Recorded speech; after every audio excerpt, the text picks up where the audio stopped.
welcome for anybody who is joining.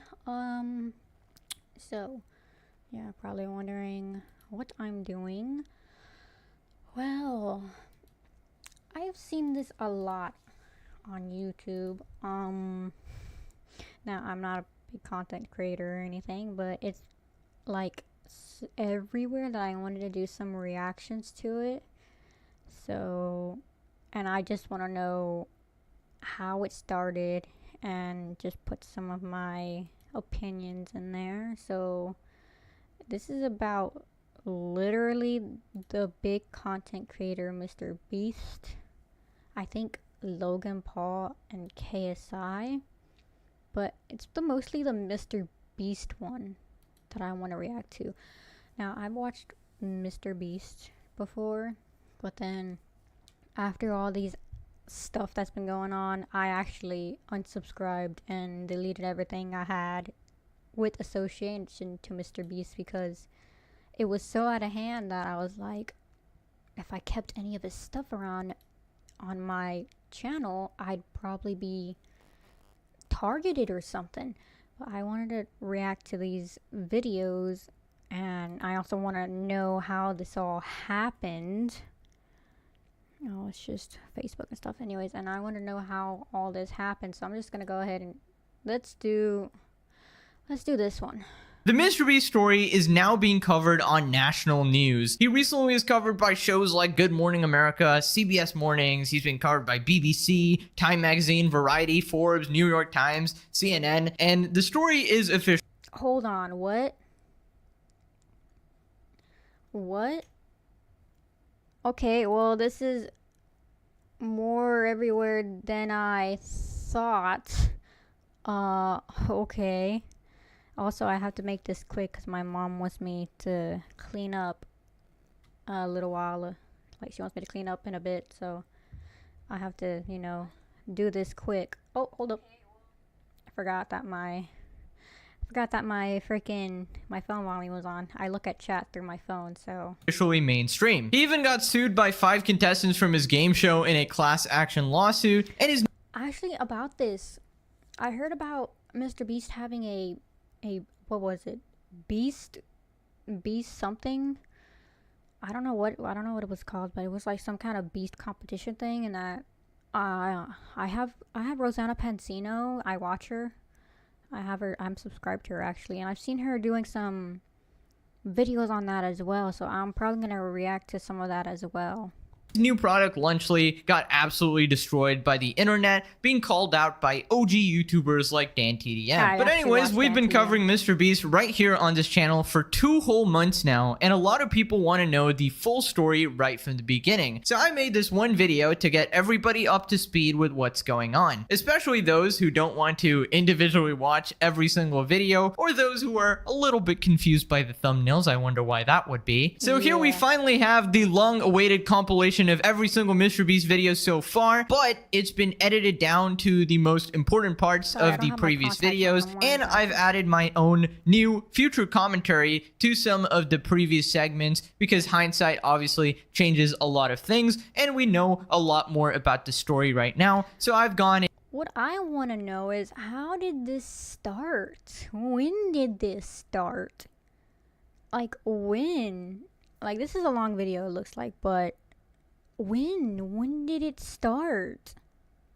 Like, when did all these allegations start? Like, it's everywhere.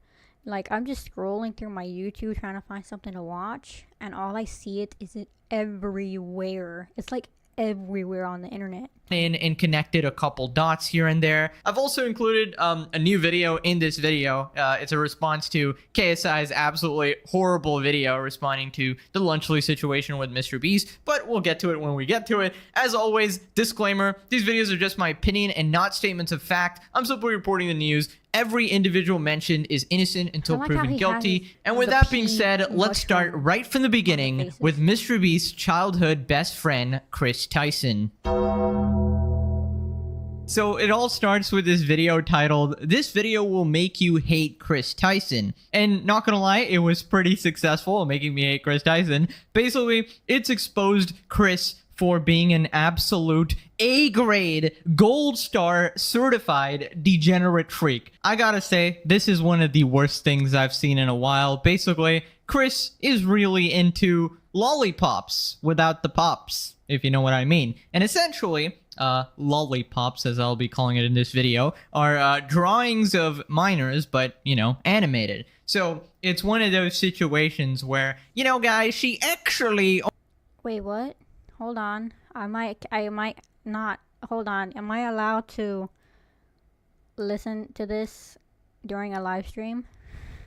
Hold on. I know what they're talking about, but has anything come out about that being true? Like, he was actually the funny one on the MrBeast crew, but has anything like that actually come out as true? That's what I want to know. Only looks 8 years old, and, you know, I like jacking it to this 8-year-old character, and I have her framed in my living room, but actually, she's just a 50,000-year-old vampire, so it's completely okay. Now, it turns out Chris was also good friends with someone who draws real children as those characters, and actually bought art from them as well. However, there's a very sketchy personality involved in this story, also known as Shadman. Shadman was a normal guy until he decided to attend an art university in Switzerland to pursue his passion for art. However, shortly after, he was expelled when some of his artwork was discovered to be illegal, even considered a danger to society. Okay, so essentially this Shadman guy is an actual freak. He draws not only animated 8-year-olds, but also real people. In fact, this guy drew his own mother in a prawn scenario, which is absolutely wild. All right, that is, I don't know what levels of messed up. Wait, what? How? What? What is going on? Hold on. This is what? What?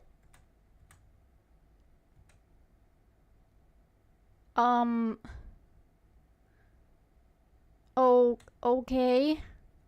Up that actually is, but if that wasn't bad enough, this guy took Keemstar's actual real daughter, who was a minor, and drew her in also prawn scenarios as well. Wait, hold on. I think I've heard that name. This actually disgusts me because I have sisters and I have brothers, and if I found out somebody was drawing them like that, I would not be happy. I would actually be pretty pissed, and I would possibly sue them because, one, I'm not gonna let you draw my siblings like that or anybody's child like that, because that is utterly disgusting. That makes me sick that there's actually somebody who does that. That's very sick. And if all of this is true and actually Chris has been buying art like this, that just makes it more disgusting, because I actually did used to watch MrBeast. I actually did, but I had to unsubscribe from him because all the allegations that's been going on. So just hearing about this is already making me sick. Which is just, I don't know, man, disgusting, depraved. There is no justification for that as well. And despite this fact, and despite knowing all this, we have good old friend Chris Tyson here, who just doesn't seem to mind at all. In fact, Chris seems to love this type of stuff, showing support multiple times to Shadman through several tweets, even like pulling them up on stream once accidentally, and even commissioning this type of disgusting art and hanging it in their living room that they were sharing with MrBeast. Someone will tweet on November 8th, 2016, asking Shadman to draw Keemstar's daughter, who was 7 years old at the time, doing inappropriate things with Donald Trump. Shadman will respond by saying, "Oh, no! Oh, no! Bro! I don't like Trump.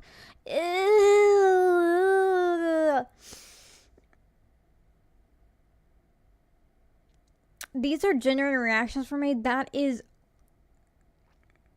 nasty. That is absolutely disgusting. And y'all should seek therapy. But I don't know if I can go on with this video. I don't think I can go on. But I barely just got started, but... Oh! I think I'm gonna throw up. That if Trump wins the election, he will deliver it. And as we know, Trump wins, and as promised, Shadman will post drawings. Okay, so this is literally all that I'm going to show because I don't really feel comfortable showing more than that. But yeah, I mean, this is a real person, not a 1,000-year-old witch or whatever defense people have for this. How are Ava and Shadman linked? Well, the answer to this is another drawing by Shadman. It depicts a young girl wearing a "Please be patient, I have autism" cap, pointing a gun at her mouth. She has a fidget spinner as an earring and a spade tattoo on her thigh that says BBC, which we all know what it means.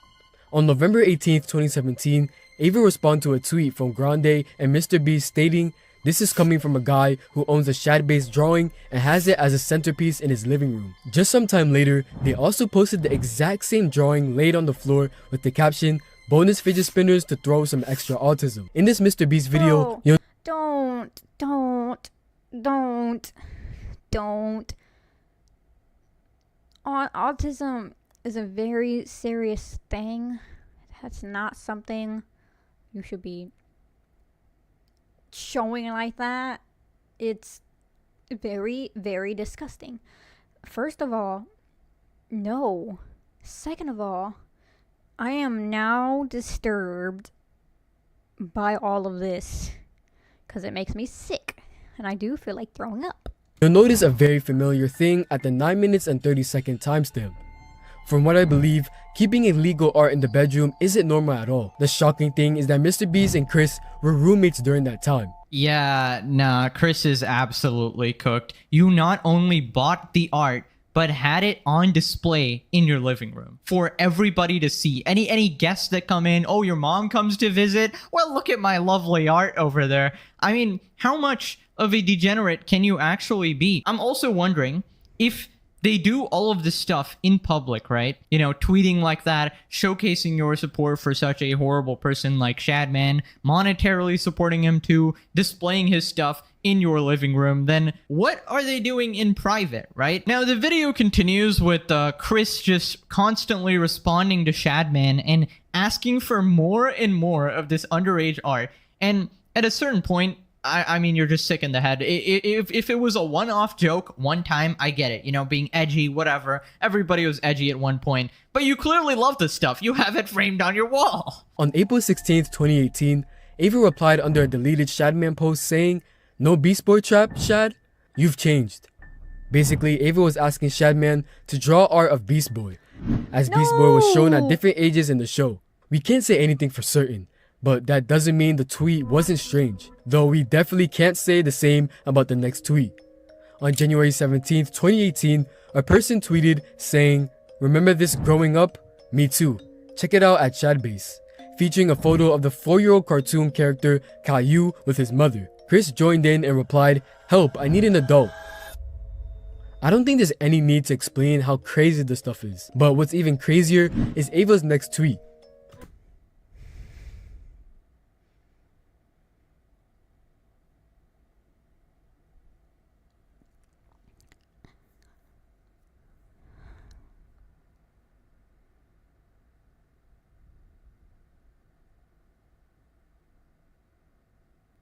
Sorry, I just need a moment because this is this is very disturbing to me because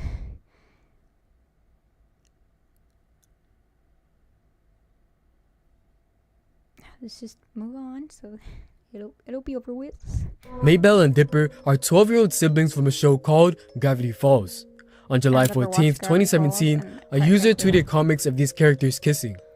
Ava replied, "They're twins, so at this point, it's just right?" Yeah, there is just no defending this. I don't see how any Chris supporters are ever gonna justify this peak degeneracy. You're asking for Beast Boy art here, who's actually one of my favorite Teen Titans characters, man. Ruined that as well, huh? The internet one by one, taking everything I love and just driving a knife into it. Caillou is crazy, by the way. Why would you ever want to see that? Nah. And Mabel and Dipper from Gravity Falls. Actually, a bunch of people told me to watch that show. I watched a couple episodes, but yeah, that's not something you want to see sexualized. That is so weird. The surprising part is that Ava wasn't just reacting to Shadman's work.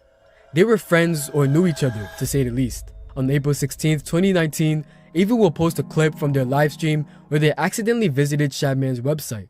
What's even weirder is that they gave him a shout out stating, "Shout out to ShadowBase for having safe for work drawings today." And you can see the dates are getting closer and closer to today. We have 2019, which is 5 years ago. Still a long time before, but you know, in situations like this, the time doesn't really matter because once a creep, always a creep type of situation, right? You just can't tell me that Chris is innocent in this and didn't know what Shadman's done, because obviously they have a degenerate past. And, you know, some people are saying that, oh, okay, Chris has completely reinvented themselves and they are a new person because they're trans, which is like, does it really like change you from a PDF type of person to a non-PDF? I'm sorry, then every criminal is becoming trans, all right? That's not how it works at all. And if you were doing PDF type things 10 years ago, 15 years ago, I don't care. You still need to pay for it. This is not a situation where somebody's getting, canceled because, you were cringy 6 years ago. On January 25th, 2019, Shadman posted a picture of a character called Raftalia from The Rising of the Shield Hero.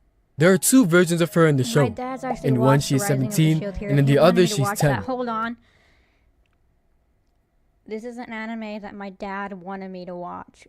And if I see something that made this anime, it'll ruin me wanting to watch the anime.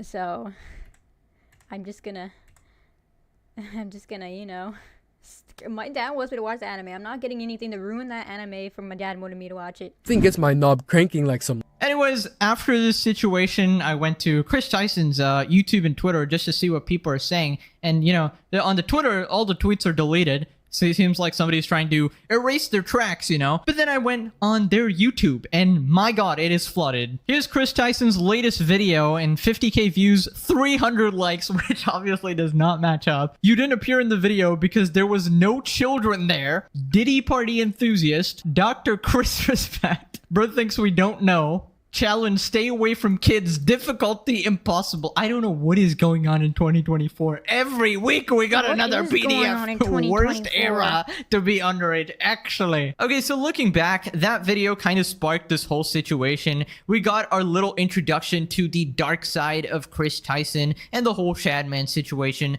The entire thing was absolutely disgusting. Hanging that art on your wall, consistently showing support for someone so absolutely depraved regarding grooming. And one alleged victim was Lava GS, who initially denied it and then sort of walked it back later on. But another victim named Nathan actually made several videos exposing Chris and eventually resulting in leaks of the Discord server chats where Prawn was allegedly being shared to minors. Ava Chris Tyson from MrBeast preyed upon me when I was 15. This is my story. Is attached a 2-minute video. This has gone viral again. Chris Tyson from MrBeast used me, manipulated me, and did very inappropriate things with me while I was about 15 years old. I was actually friends with Lava GS at the time, who is the main victim of Chris that everyone has been talking about these last few days, who claims he isn't a victim, but we all know he is, and we all know he probably got paid off. Not only that, but he's also under an NDA from when he worked for MrBeast Gaming for 2 years, and he tried to get me to join MrBeast Gaming himself, Lava. He's the one who actually sent me the contract and tried to get me to sign the NDA,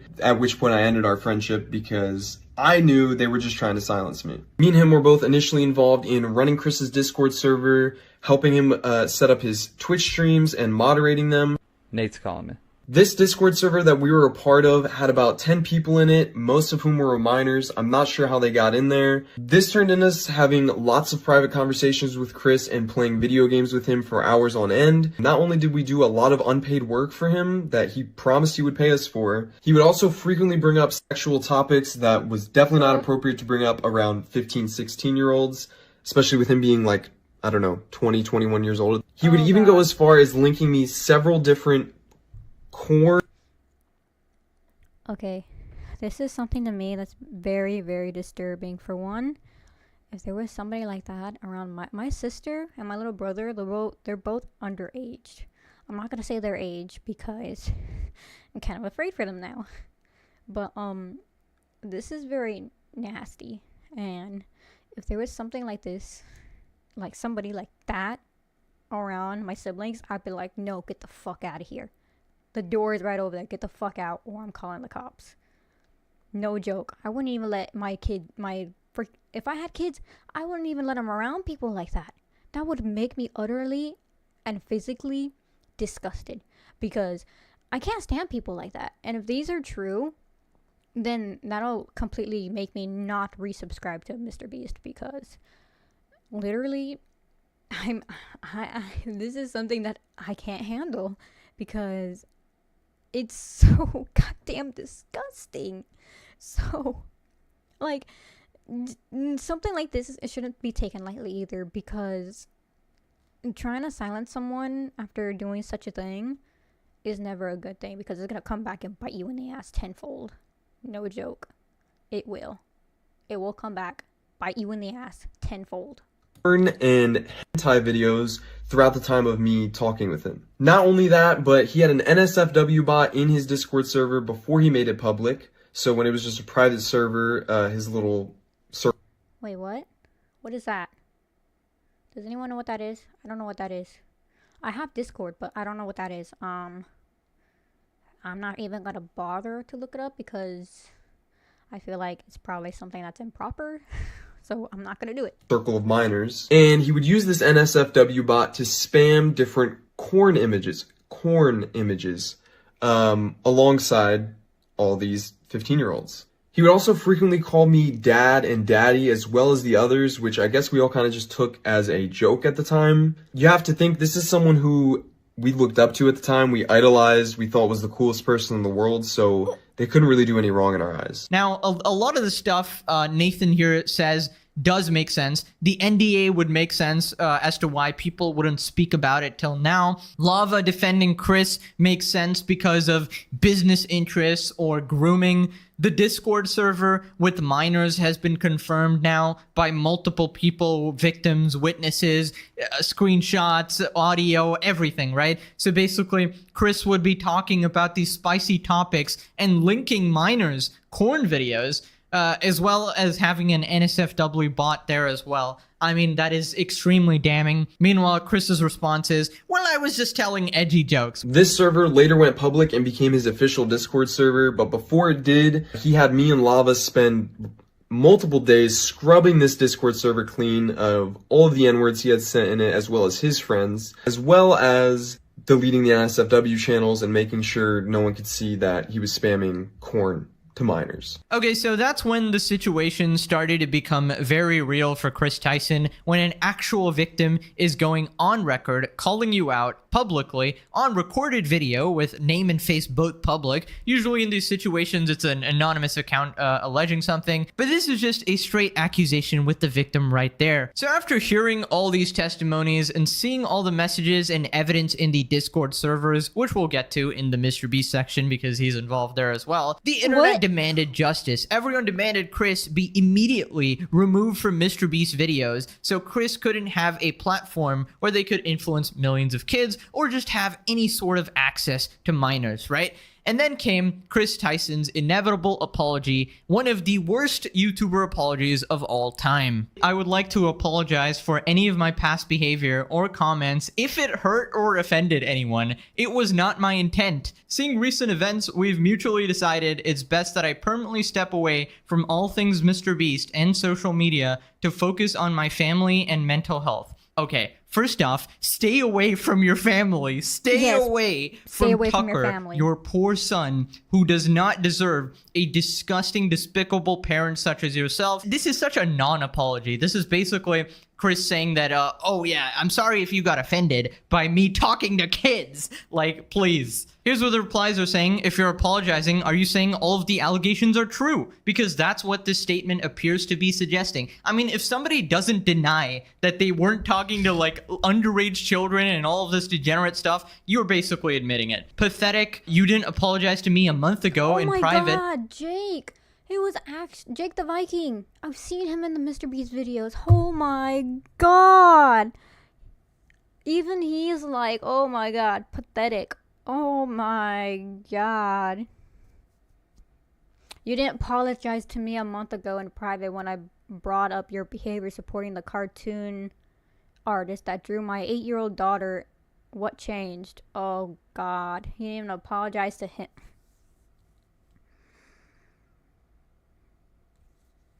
Oh my god. Now, I know these are big people, so there's no way any of them would, like, tell a lie. So this right here would be proof to me that this is true and utterly disgusting. When I brought up your behavior supporting the cartoon artist that drew my 8-year-old daughter in a sexual way. What changed? Yeah, exactly. You had a conversation with Keemstar regarding this, all right? That time you didn't apologize, but now after all this public backlash, you seem very apologetic. Okay, so Chris continues the apology saying, I want to add that I never groomed anyone. The person who gets brought up in these accusations, Lava, has vocally supported that they are false. This is so stupid because you're basically taking the opinion of the child that was groomed by you. Like, if the grooming was successful, yes, they would be on your side because you have successfully brought them to your side with your goddamn grooming. Having said that, I humbly apologize. What the fuck is grooming? Like, having them fucking, like, what? Like a servant to you or something? What the fuck is that? What the fuck is grooming?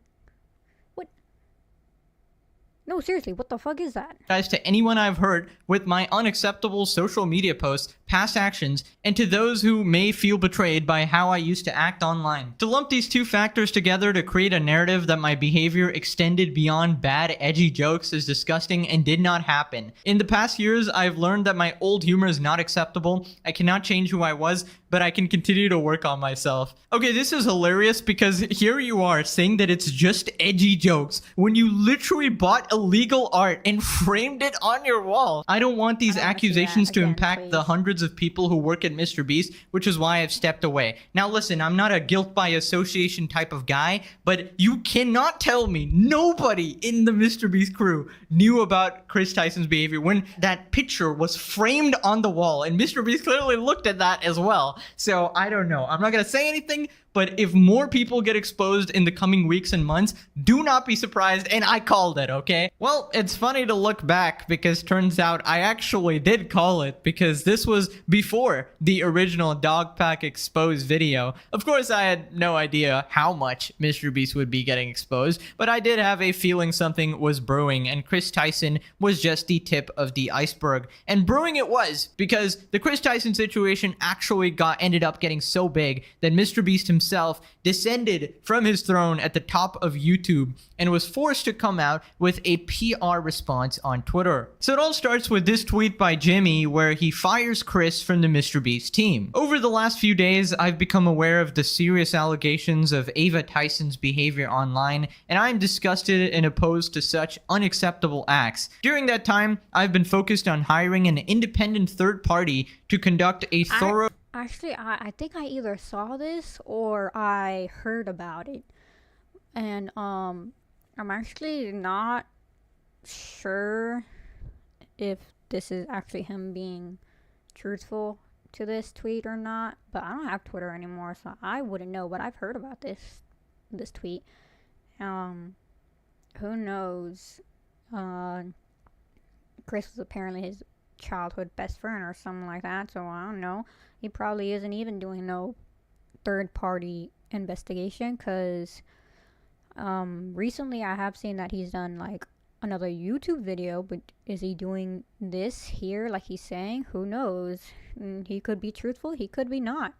Investigation to ensure that I have all the facts. That said, I've seen enough online and taken immediate action to remove Ava from the company, my channel, and any association with MrBeast. I do not condone or support any of the inappropriate actions. I will allow the independent investigators the necessary time to conduct a comprehensive investigation and will take any further actions based on their findings. Now, it turns out Jimmy's statement is actually in contradiction with Chris's statement. Chris Tyson said that she stepped away, while MrBeast said that he fired her. And we can see the difference between the two statements. Chris Tyson basically saying that I've decided to actually step away, right? I obviously didn't get fired over here. And MrBeast saying, oh yeah, I just fired them, right? Now, obviously, I believe Jimmy over Chris. Chris obviously got fired and was too embarrassed to say it. So Chris was like, oh, I stepped away. I stepped down. Think before you sleep saying, okay, but was there a reason that you didn't respond to all of this last year when it was initially exposed? Why wait all the way until now now to make a response when people have publicly known about this since April 2023. Omni says sounds good to me. Internet anarchist saying he's like us, quartering saying there have been several young men under the age of 16 that have come forward. Chris and Ava was predating on your viewers. His name is Ava. You enabled him to prey on your young viewers, and the statement is pathetic. Why is it so hard to disavow grooming?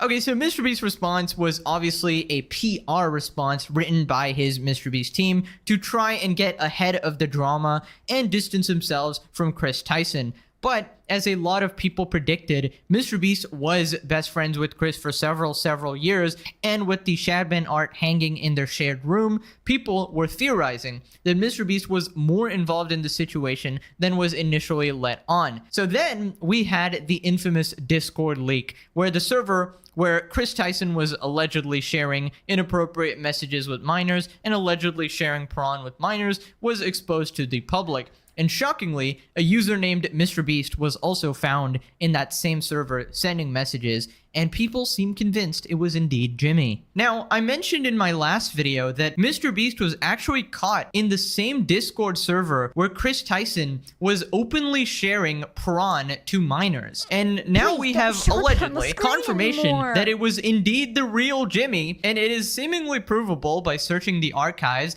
and seeing that his account is linked to the MrBeast gaming channel, which is not possible unless you own the channel and can log in. Meaning essentially, MrBeast lied in his response, saying that he just became aware of Chris's actions in the past few days, when in reality, he knew all along. As we know, he had the lollipop art hanging from his living room wall, and he was in the same server as Chris sending messages, and he was best friends with Chris for over a decade and defended him until the recent drama. Now, it actually gets worse for MrBeast and Chris because 500,000 messages have been released to the public from that Discord server. Keep in mind, this is after Chris and his squad wiped out every message that they thought was incriminating, but there's still so many left. Moreover, Lava, one of the victims who was groomed by Chris, now recognizes that it was inappropriate and wrong what was happening in the server. So let's go over these messages and explore this insane rabbit hole. Here we have a tweet by Dramalert, a thread of all the weird things Chris Tyson allegedly said in the Discord with minors. She's only 14. Damn. Okay, so these messages are from 2018. Somebody posts an attachment. Chris replies saying she's only 14.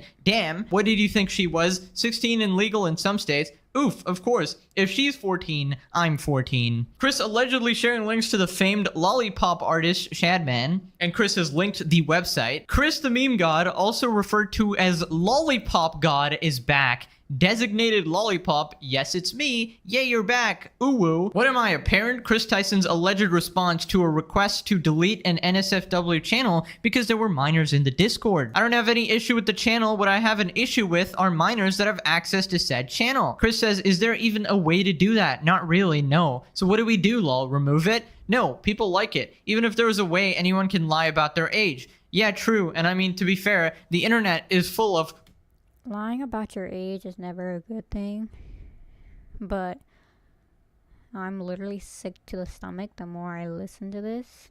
So I'm gonna go ahead and move on to the next portion of the video because this is really making me sick. Break this down, starting with the allegation that MrBeast is faking videos. Also, if what we had to film was scripted, you know, because what we do is non-scripted, so you have to plan for a bunch of variables that you can't control, blah, blah. If what we did was scripted, holy shit, this stuff would be easy to pump out. Have you ever faked a video? No. But this train track is CGI, these bus wheels are CGI, this explosion is fake, this shredder is CGI, this car is digitally lifted, this pit is fake, this guy is fake, this raccoon is a paid actor, this island costs more than $1, this city is not abandoned, these buildings are CGI, but it's not your only way out. You can literally get an Uber to the airport for $20. That's not a lurker. It's just a guy. This whole room is fake. This contestant is an actor and a secret employee at MrBeast. They had him dive through this fake door twice. This line is scripted. This action is scripted. In fact, pretty much all the videos with Mac are scripted.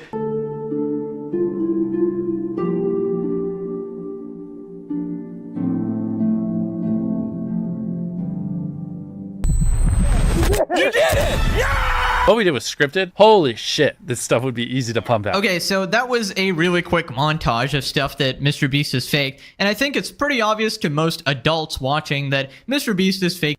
I don't know what CGI is. Maybe it's like the green screen behind you, because I've had a green screen before, but I don't have it anymore because we moved it here to this house.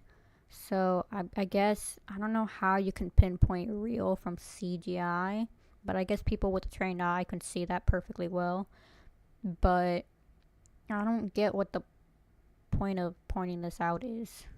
Making his videos, and he clearly lies about it because every video has those incredibly high stakes all up into the end, and obviously MrBeast spends millions of dollars on his videos, so he's not going to pick somebody who like quits in 2 minutes, or he's not going to make the challenge end in 2 minutes. He's purposely going to manipulate the events, manipulate the contestants so that they're not going to quit halfway, and it's going to be neck and neck all the way up till the end for that retention. So Mac was made out to be this random person that is trying so hard to win these challenges, and everyone is emotionally invested in his success. Well, I want to be clear, I have actually seen this video like a long time ago, and I guess it's like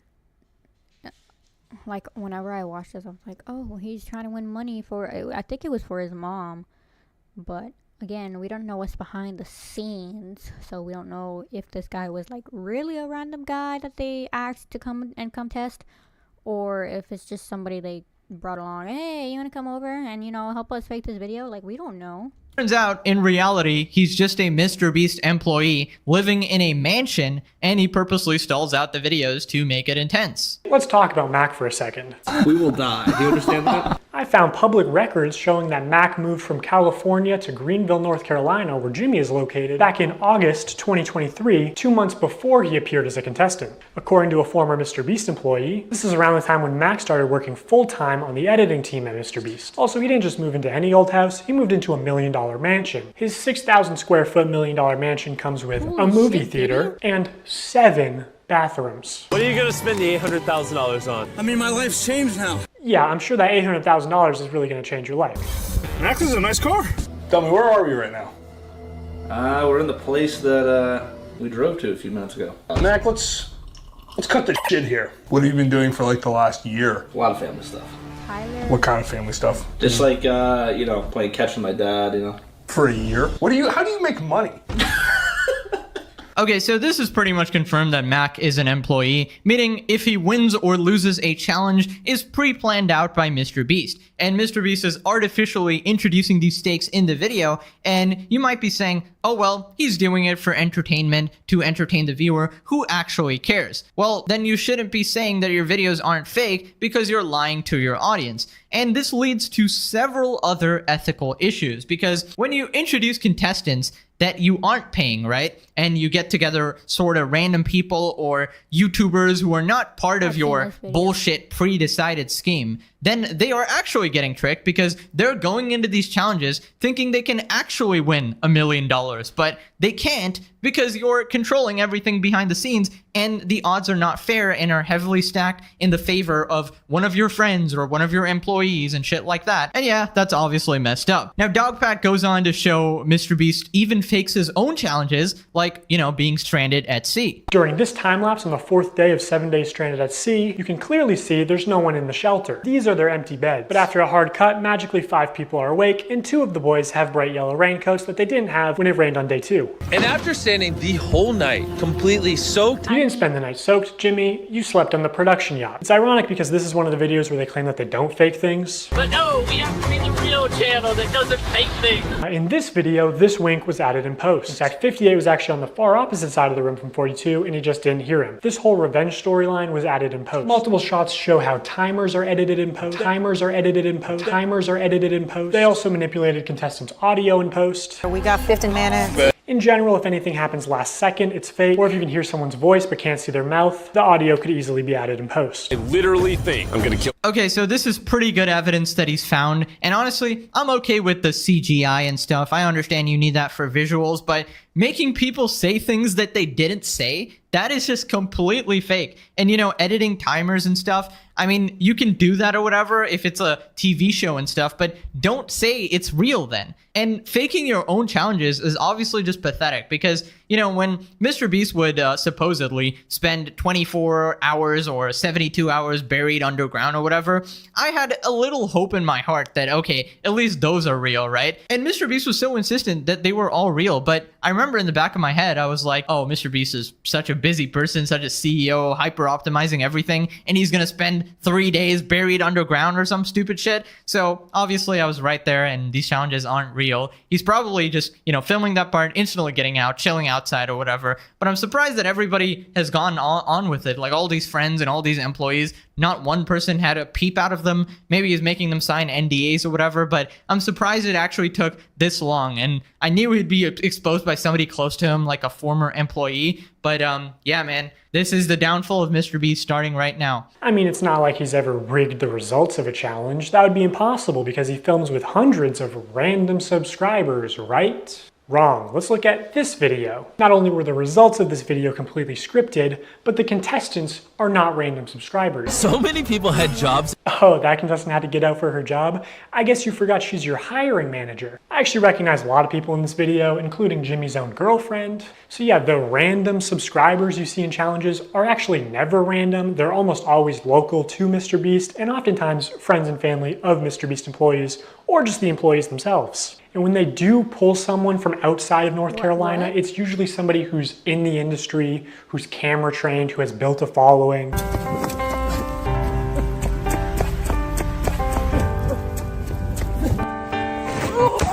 And what's even worse is that the results of this video were completely scripted. According to a former MrBeast employee, it would have been a PR problem if the boys had won by a lot. And because so many of the female contestants were MrBeast employees who got out immediately, production stepped in to actually make the results of the challenge closer. You can actually see some of this happen on camera, like when Jimmy pays one of the boys $10,000 to leave, which is twice as much as the actual prize money. All right, so essentially everything is fabricated. See, the problem here is that this stuff is borderline illegal. Because, you know, what if I'm one of the contestants that actually wasn't bought and paid for, right? I imagine at least one out of these 100 person is like an actual real person here, right? And not just friends and family. So what if I'm here spending 3 days and nights here trying to win some money, and I'm taking a break from work or whatever, and then I get eliminated and I'm like, oh damn, I didn't win. But then I realize after watching this video that the other 90% of the contestants are just your friends, your girlfriend, your whatever the heck, and they were going to win anyways. And you're scamming the legit people who came there to win some money. That is some really scummy behavior. But anyways, moving on to MrBeast's real-time video, which I knew would, like, that was the instant one where I was texting people like, this is fake. This, like, there's no way. This is a real-time video, meaning that time elapses the same in the video as it does in real life. Now, immediately the intro is sped up, and the timer is clearly added in post, and he clearly touches the laser here, but whatever, let's assume that it's all real-time. When he reaches the bottom floor, he has to turn these water valves. Now you can tell that these valves aren't actually connected to anything because the water flows out in an instant, and it happens when he's not even touching the valve. The contestant also goes back to the first valve unaware that anything had happened, and he's still able to spin it. So the valve seems to spin freely and isn't actually connected to the flow of water. So you could assume that producers might be off camera with remote switches to trigger the flow of water. And assuming they've tested this, the producers might know how long it takes for the water to clear out of the room, so they could sort of decide on the fly how many turns of the valve it takes, or just when to trigger the water in general. For, like, yeah, the challenges, most recent challenges, they seem more dangerous. Like, water, like, if you're not able to hold your breath long enough, you could actually drown. You could actually get water in your lungs, and that'll be like the end there. And literally it's all on camera, but they could easily, like, you know, not put it on camera, but that'll basically be like murder. So this water trap here, it's not a good idea no matter how you look at it, because if you don't have somebody who can actually hold their breath really well, say you have somebody who has asthma and has to do that, that's not gonna be chill. I have asthma, so that's gonna be like bad, especially because, like, they could get into an asthma attack, or they could get water into their lungs, and having water in your lungs is not good, from what I heard. I never had water in my lungs. I did almost drown when I was little, but to make the results close. And in traditional media, this kind of rigging is actually completely illegal. On any kind of a game show where there is a prize, you have to have somebody that ensures that it's fair. They are out there essentially to make sure that we don't do something that would favor one player or one tribe. I paid the one guy who knew how to solve them to leave. They came to my area many times, and I was in the smallest cupboard. Okay, so pretty much every video that ends at 0.001 seconds before finishing, and it's like super close, obviously it's fake, and MrBeast has fabricated that for you, making the video more interesting. Because in reality, it would probably end like 5 minutes before and randomly, and that would just be lame with no tension. Pretty sure this is not following the law, so MrBeast needs Saul Goodman ASAP, because if any of these people decide to, sue MrBeast, they are going to win. They are going to win. You can prove a lot of this stuff with the evidence this guy's used in this video. If you guys want to win a brand new PS5, all you have to do is subscribe to my channel. I can't believe people are still doing fucking giveaways. Holy shit, it's so annoying. 10 years of YouTube, people are still like buying subs for this shit. So over the next 7 days, I'm gonna be giving 1,000 random people that subscribe a free Samsung Galaxy S24. How is this legal? I don't get it. All you have to do is subscribe to your channel. All you have to do to enter to win one of these phones is subscribe. It's a scam. Holy shit. Okay, so PewDiePie is completely right there. And you know what's funny? Don't tell my mom I told any of y'all this, but she's actually tried to like get people to subscribe to my channel. No, actually, if they like buy my merch or something like that. But I don't like doing that much, because literally I don't like it. But she's changed it towards where if y'all buy my merch, she'll like do like some scary game or something like that. But she never lasts with the scary game, so I try not to put that up. I try not to, encourage it. So all I say is, hey, I want to see more of my content, just hit that subscribe button, and it goes as it goes. If you subscribe, great. If you don't, that's okay. If you don't like me, it's fine. Saying that it's mostly a scam. The problem with these sort of giveaways is that it's extremely shady, and it's never sort of confirmed that who's actually getting all the stuff, and it's never properly announced. First off, MrBeast is never losing money, all right? He's like making an insane profit every single time when he does one of these, like buy my merch for a chance to win X amount of money. Like the merch sales will always make more money. It's kind of like gambling at the casino. The house never loses, right? It is always rigged so that you will be the one who's losing money. For those of you who are just joining, if you buy one of our limited edition 40 mil special shirts, we're celebrating 40 million subscribers with a really big video, then we will sign that shirt, and some of them will get random prizes like this. 46 illegal lotteries. These lotteries are also run poorly. Multiple times they would say something like, buy in the next 5 minutes for a chance to win. And then 7 minutes later go, actually, the newest order in 30 seconds is gonna win. In 5 minutes, we're gonna do the same thing again. We're gonna put $1,000 in a random order. Hey, Daryl, don't we owe someone $1,000? We do.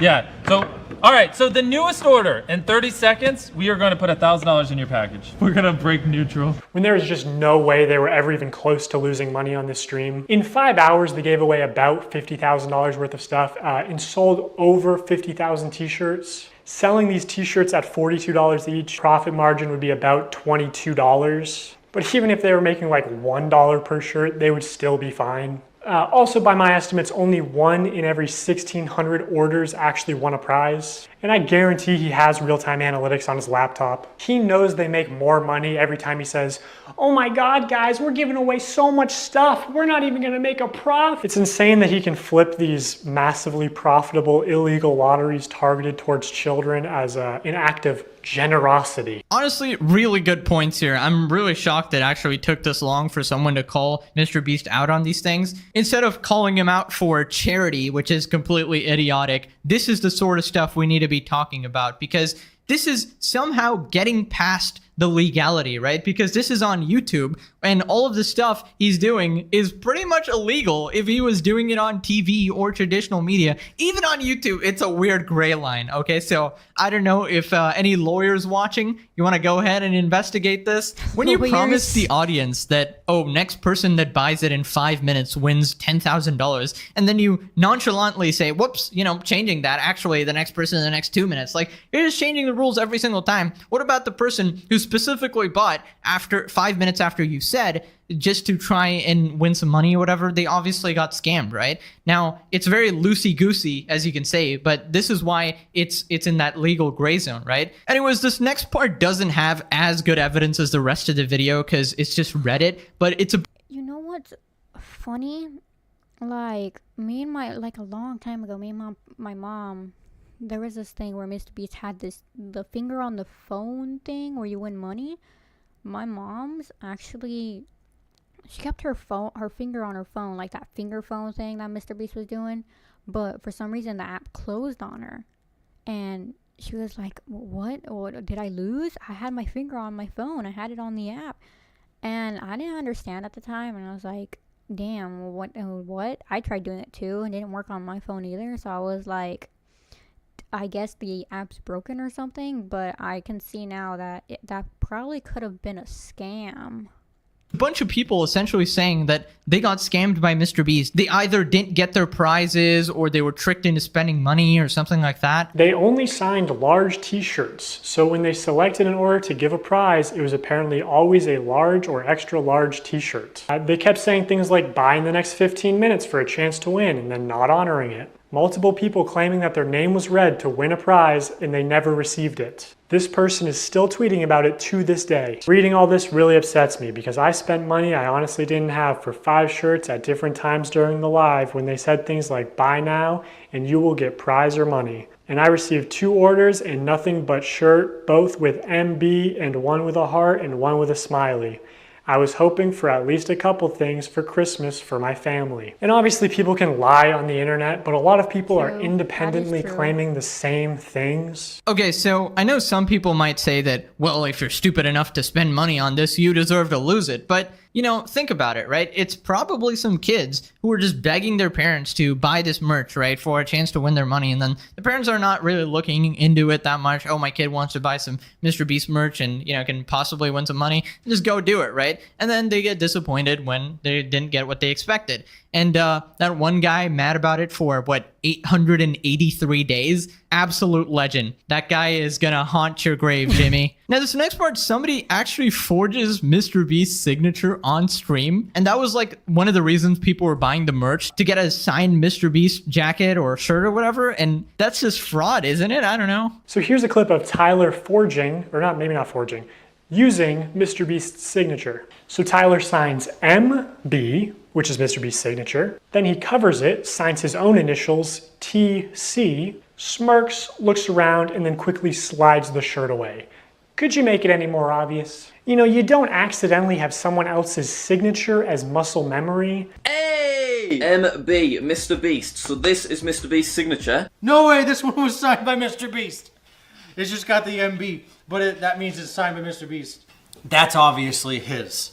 MrBeast. This is so cool. Even Tariq notices Tyler slip up and immediately looks into the camera, looks guilty, and then readjusts his body and rubs his hands together. Also, MrBeast said during the live stream that this is the last time he'd ever sign anything, and that was just a lie. Don't worry, guys. MrBeast is just too busy faking videos and defending Chris Tyson to actually sign his own hoodies that his fans are buying. This is so flippin' scummy. Now every... Funny story. I actually never bought any of MrBeast merch. I mean, I have one that's like in the closet, but I'm probably gonna get rid of it because literally all, like, with everything that's going on, I don't want to keep anything of his until like everything's sitting through. But I during this stream, I actually never bought anything. For one, I didn't have money, which good for me.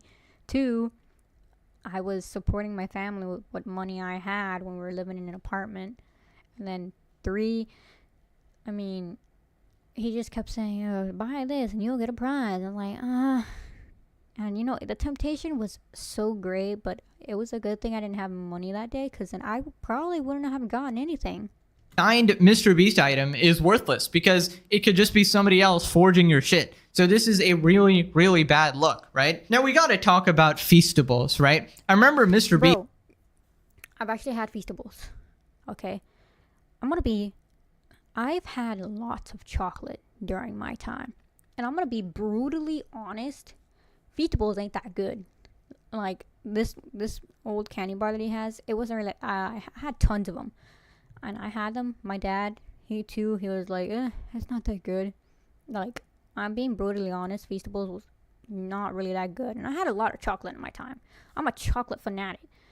This didn't really set off my chocolatey alarms, but I couldn't just throw them away because I don't like wasting food. So I had like all these chocolate bars that I got, and I was like, oh well, I'll just eat them because they're here. You know, I didn't want to throw them away and waste them.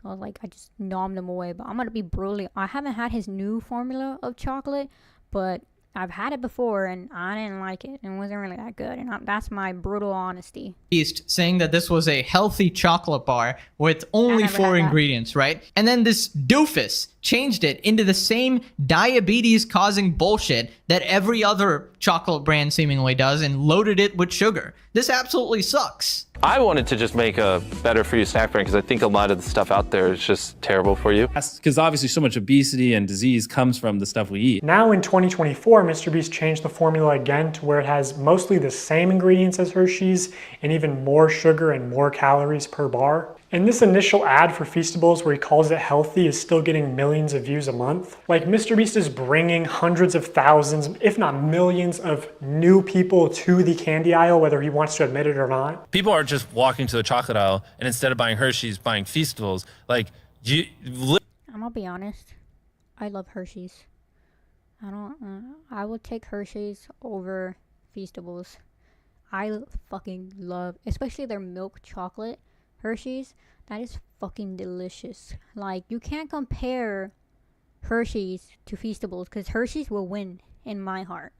Literally. Like, if somebody were to clip this and like put it on the internet, I wouldn't even care because I'm being brutally honest. I would love Hershey's more than Feastables because I had Feastables before and it really wasn't that good. Like, Hershey's would better get my taste buds like get my mouth watering, you know. Especially the Hershey's milk chocolate. That one's fucking delicious. People who never would have bought chocolate in Walmart are walking to the chocolate aisle specifically to buy Feastables. You're creating a new market. Exactly. Yeah. I'm bringing new customers to the aisle. I'm bringing non-obese people to the chocolate aisle. What a hero, MrBeast. Also, 30 grams of sugar per bar. Dude, that's almost as much as a Coca-Cola can. What the freak? Do not buy this absolute dog shit that he's calling a health food. When someone like MrBeast claims to release something healthy, tricking everyone into buying it, and then changing it back into something extremely unhealthy, even more unhealthy than the brand he's constantly shitting on, Hershey's. That is some sinister shit, okay? Now be like shocked. Like, have your hands over your face. Like, you're emotional as you can be. So like, have your hand reaching for it and then like be like shocked, like you're, yeah. Now act a little surprised.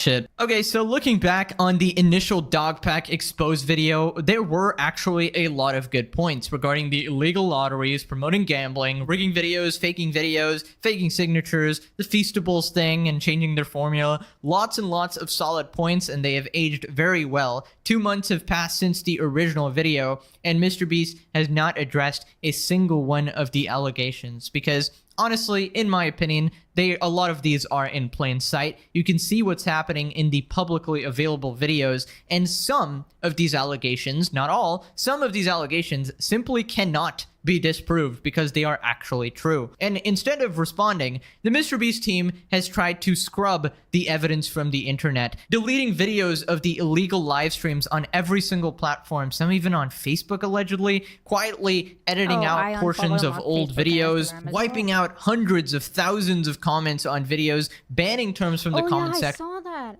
on Instagram. I saw how there were no comments on any of his Instagram reels, like nothing. I was like, what the fuck? And that's when, like, I kept seeing all these allegations, me and my sister. So I was like, what is going on? And so, like, literally, even now, I'm like, how did this all start? When did it all start? And when is it gonna end? To make sure more people aren't alerted of the situation, basically trying to snuff out the spreading fire, so to speak. But obviously, as we know, things got far worse for MrBeast when an entirely new set of allegations dropped regarding Beast Games, the Amazon show that MrBeast is currently filming.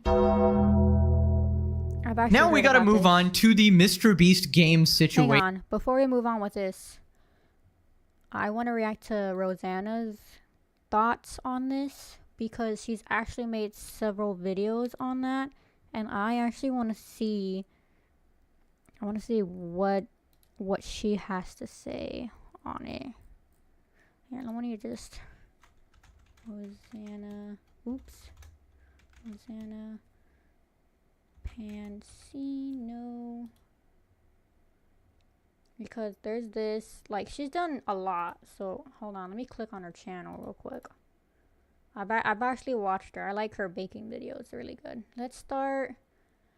Like, these shorts I've actually seen, but let's start with this one.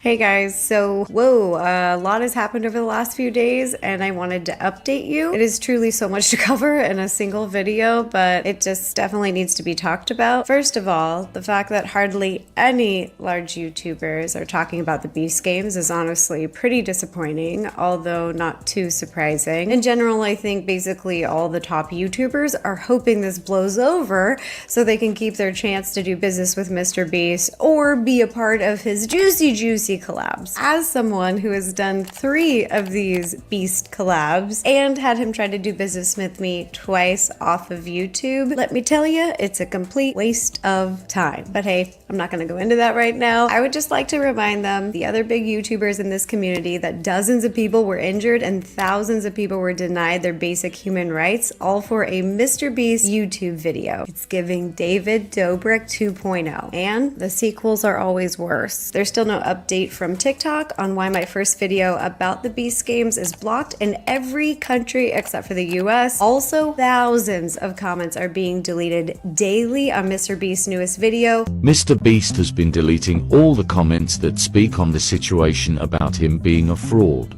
It doesn't matter if you don't space out your comment, they will all be deleted. Much of Reddit is blocking threads on the topic. This includes his own subreddit that's ran by his staff. Even Twitter deleted a community post about MrBeast. So overall, it looks like there is a pretty concerted effort to hide this story, which pretty much explains why I'm making the video today. A lot of you had asked for verification of the other stories I was making videos about, which I totally get, and I wanted to read one of the articles.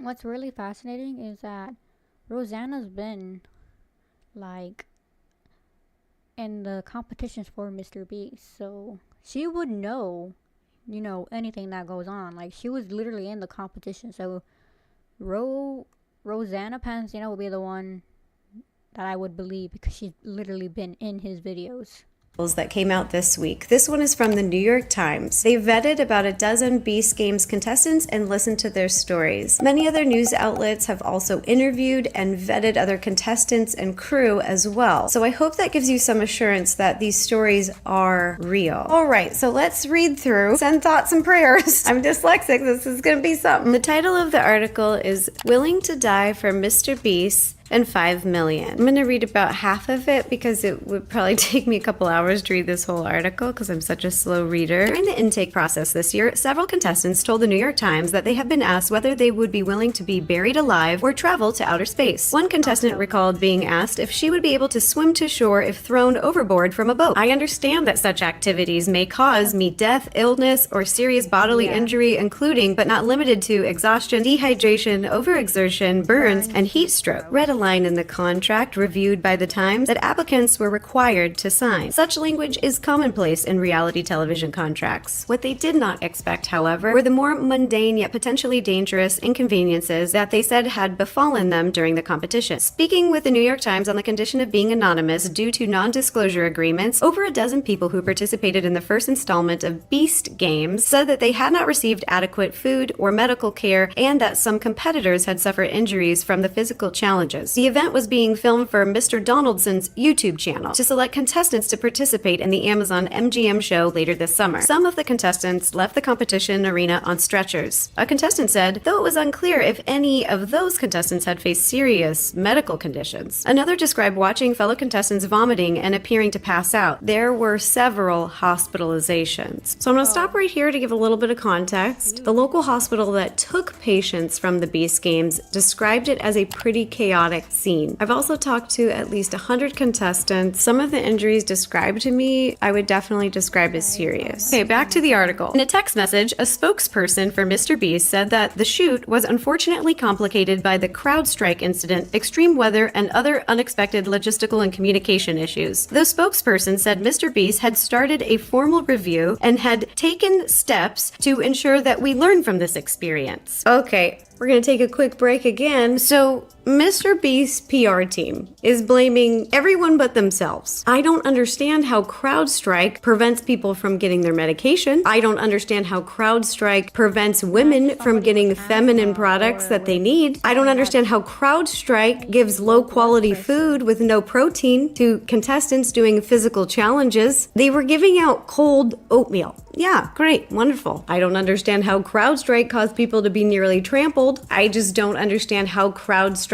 caused fully grown men to tackle women. And severe weather, spoiler alert, it's Vegas, it's hot. How is that an excuse? And unexpected logistical issues. That's literally the entire point of hiring an experienced crew. Remember when I said MrBeast's team intentionally wanted to hire non-union? And MrBeast has started a formal review. So what, this is the second time in 2 weeks that MrBeast is investigating MrBeast? I'm gonna investigate myself. After I investigated myself, I have found that I myself have done no wrongdoings after this totally legitimate investigation that I have done myself on myself. Trust me, bro. The company that will be investigating me is MrBeast Investigations. All right, let's go back to the article. Some former employees have spoken out about safety concerns on MrBeast sets, but his vast fan base has continued to see him as fundamentally charitable and well-meaning. Amid allegations about Beast Games, as well as recent accusations about inappropriate language used by Mr. Donaldson and a former collaborator, his reputation, as well as his multi-million-dollar YouTube empire are on the line. We signed up for the show, but we didn't sign up for not being fed or watered or treated like human beings, one contestant told The Times. Before they arrived at the stadium on July 18th, the contestants had to turn in their phones and belongings, including medications. The group ranged in age from members of Gen Z to a competitor who said he was 82, a contestant said. Right from the start, things seemed off. Some contestants said they had originally been told that the competition would have 1,000 participants. This was also the figure advertised by Prime Video earlier this year, but upon arrival, contestants received a video message from Mr. Donaldson, reviewed by The Times, informing them that the number of contestants was higher. Obviously, there's 2,000 contestants, Mr. Donaldson said in a video. I don't remember if I said that publicly or not, but there is. A spokesperson for MrBeast said the intention had always been to have 2,000 competitors during that phase. There's that spokesperson again, that PR team, they're just working overtime. I talked to a bunch of contestants. The contestants that I talked to, many of them were not told that it was going to be 2,000 participants. They were told it was 1,000. They were upset by this. They were also upset because they felt they were misled because they thought they were going to be on the Amazon Prime show, not on a YouTube video. Like many of the people who appear in MrBeast YouTube videos, some of the contestants said that they needed the cash to pay for things like student loans and medical debt, which is the #1 debt in the United States. This is a part that seems small, but it really bothers me because it's obvious that they're just trying to film people's reactions of like, what? But you're really messing with people's lives and people who may really need money. A lot of the contestants that I talked to, they signed up for the show not because it sounded super fun, but because they really needed the money and they wanted a chance to compete for that money to really change their lives. And so to dangle a really high price carrot, $5 million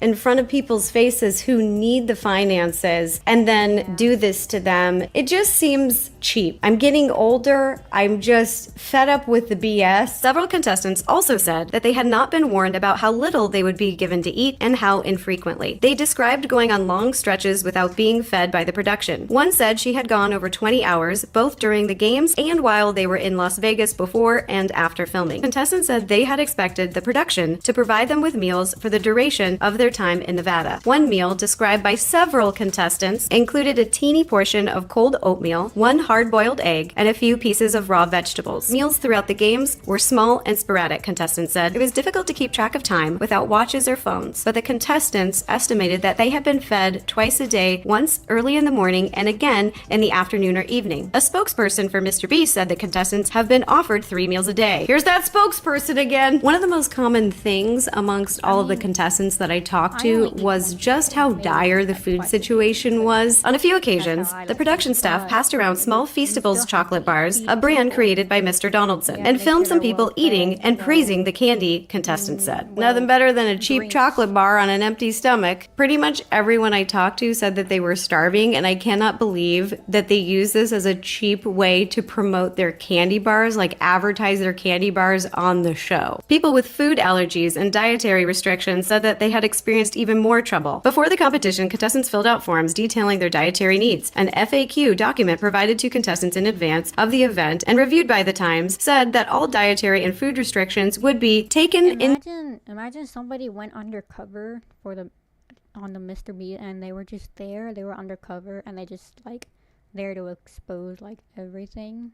Like that'll actually be kind of, you know, very cool, but also like what if none of this was true and all that? So there are like, sure, I like Rosanna, so she's pretty good, but most of the times some stuff can be true, some stuff can't be. And I'm not trying to defend Jimmy or MrBeast or anything, but what would cause somebody to have so many contestants but then have injuries, the meals not provided carefully, drinks, medication taken away should be illegal, because most people will need their medications, like let's say for ADHD, asthma, low blood sugar, anything related to medication they could possibly need. Like, you can't just take that away from somebody because that's something that they will need.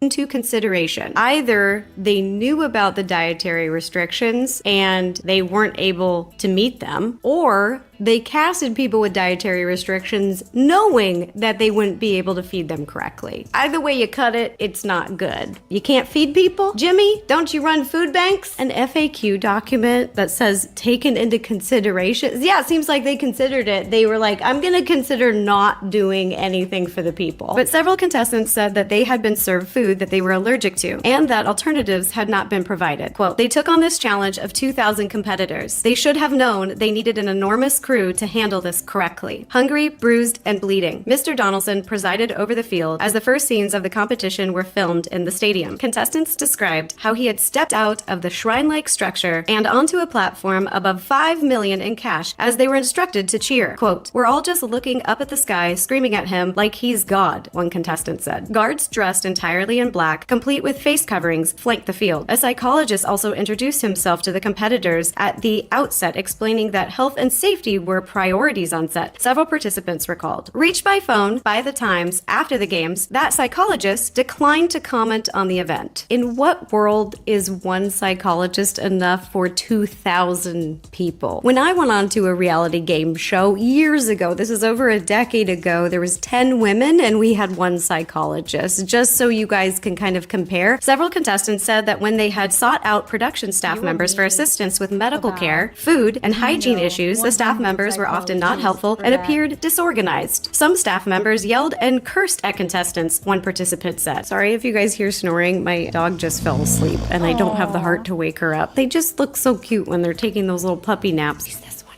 She's right here. Boop, boop. This is our little booty. Back to it. Despite reassurance that contestants' medications would be distributed to them when needed, several contestants said that they had not received their medication on time, including one contestant who needed insulin, instead receiving it hours or even days after their scheduled dosing times. This is so dangerous to a diabetic. This is awful. One contestant said that she had initially been denied food that she required to take with her medication and had been told by staff members that she didn't actually need to eat. After asking repeatedly repeatedly. She was given half a banana. Something else that really bothers me is people online are saying, well, it's a competition, it's supposed to be hard. And I'm like, why is MrBeast production casting people who need specific medication and specific food and then not giving it to them? That has nothing to do with the competition games themselves. Nothing. It is taking care of basic human needs. Contestants were instructed to supply the production staff with a Ziploc bag containing 5 days worth of undergarments, which would be distributed to the contestants once the games were underway. But several contestants... Hold on.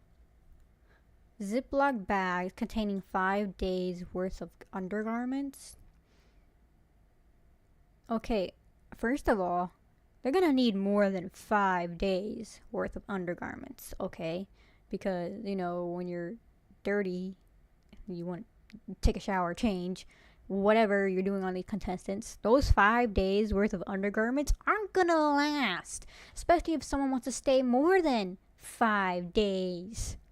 Said that they had waited hours or even days to receive their clean underwear. I'm gonna stop here again. Why the is MrBeast production team taking contestants' underwear? I get not having a cell phone or something you can cheat with, but underwear? There is one contestant that I'm talking with right now who has never gotten her underwear back. One woman said that when she and a group of contestants who were menstruating during the event had asked the production staff about getting their underwear more quickly, she had been told that it was not a medical emergency. And she recalled that a nearby member of the production staff had laughed at the woman's pleading. How disgusting are these people? Could you imagine these people treating your sister that way? Your mom that way? And yes, it is a medical emergency. It's called toxic shock syndrome. People can die from it. Can we please make Markiplier the #1 YouTuber already? I'm so sick of this. Ick.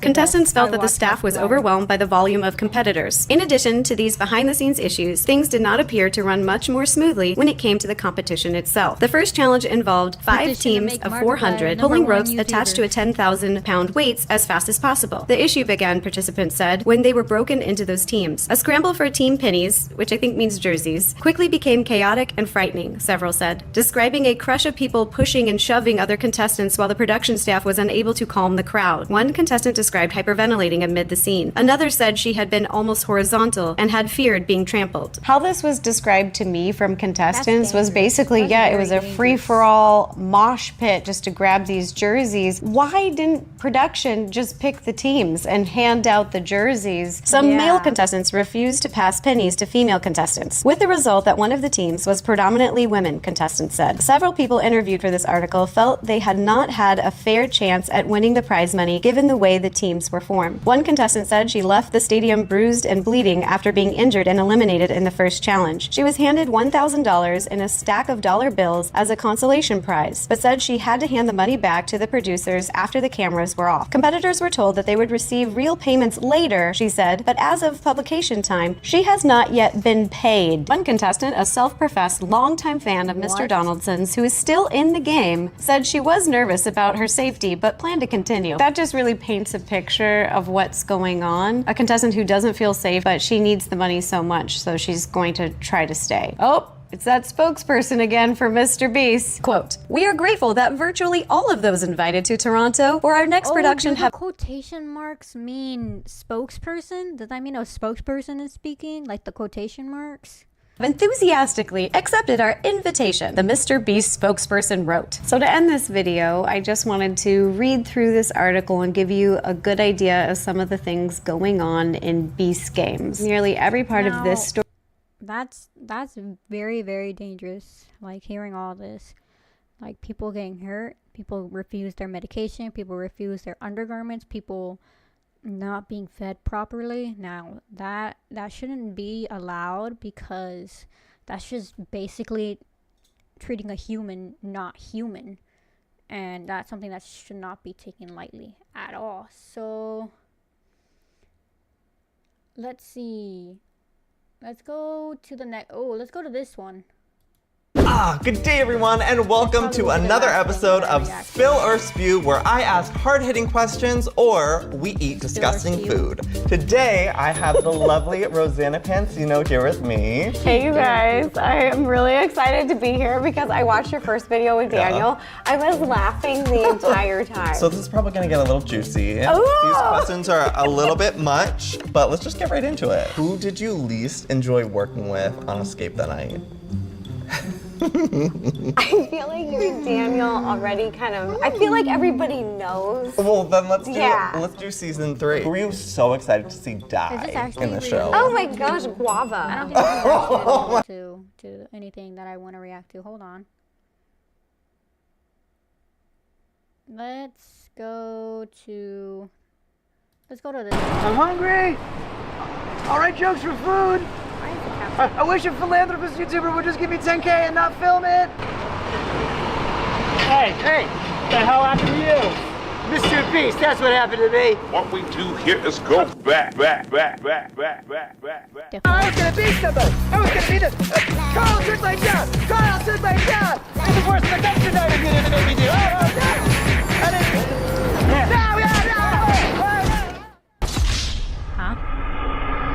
Jake Weddle busted. Okay, What? Content cop from Temu back at it again. So just before I get into my interrogation with former MrBeast employee Jake Weddle, a lot has happened since my last video. After posting I got hundreds of messages from former MrBeast employees, and I had them all send proof of former employment. Just people showing their support or telling their stories of fake videos or unsafe practices, toxic workplace, stuff like that. I'm not really going to get into those claims because, for one, most people want to stay anonymous, which I understand. And also, I think most of that stuff's just been covered with the news coming out about Beast Games and everything. And also, I have more serious allegations that I want to start covering. Also, I heard from a very credible source that MrBeast has been sitting on a response to part 1 because he was worried if he posted it, I would instantly respond with part 2, like this is Kids Bop, Kendrick Lamar versus Drake. Also, I know MrBeast's secret CEO has been practically harassing my people on, hey, what's in part 2? What does he know? So I will just tell you, James, what will be in part 3, so you don't have to harass my people. It will be about serious allegations of sexual misconduct in the company and your direct involvement in covering up those crimes. And I'll make sure to give you full credit and plaster your face all over the screen when we talk about that. So yeah, I've gotten dozens of messages from former MrBeast employees of very serious allegations. So I just want to put a call to action at the start of this video that, if you have a story, you can DM me. Just make sure you send proof of employment first, because I get a lot of DMs. And as much as I meme and joke around, I take anonymity very seriously. So without explicit permission, I don't go public with anything. And obviously, if it goes to court, I would hope they would censor your information from the court documents. I don't know. And former contestants too. That's another thing I heard after posting my last video is during the 100 Boys versus Girls video, I have people corroborating the same story that the camera guy who gave the girls a drone was making some girls feel uncomfortable. You trap these girls in a circle and make them sleep on rough turf and get them high on paint fumes, and then you try to f them. Okay, that seems really dark. No, it's not dark. You're misunderstanding me, bro. I think I am. Yeah, you are. Because if the girl said no, then the answer obviously is no. No. But the thing is she's not gonna say no. She would never say no because of the implication. Anyway, so that will be part 3. So, MrBeast, do with that information what you will. I know Chucky didn't want to respond to those allegations. So anyway, my interview with Jake Weddle, I chose to interview him because I thought he was perfect because he was both on camera and behind the scenes in 2019 and 2020. And also, what people don't know is that he came back in 2021 to be the sole contestant of a MrBeast video, which never got uploaded because it went very badly. He also knows about another portable document format who was working at MrBeast while actually on the registry. I can hardly hear and I'll get more into that story at the end of the video. So I got his DM, drove straight to New York overnight, did not sleep, just drank a bunch of caffeine, and I also only had one microphone in the interview, which he's wearing. So it's mostly just him talking. Also, final thing, people said my last video started slow. Is it auto-generated, the captions?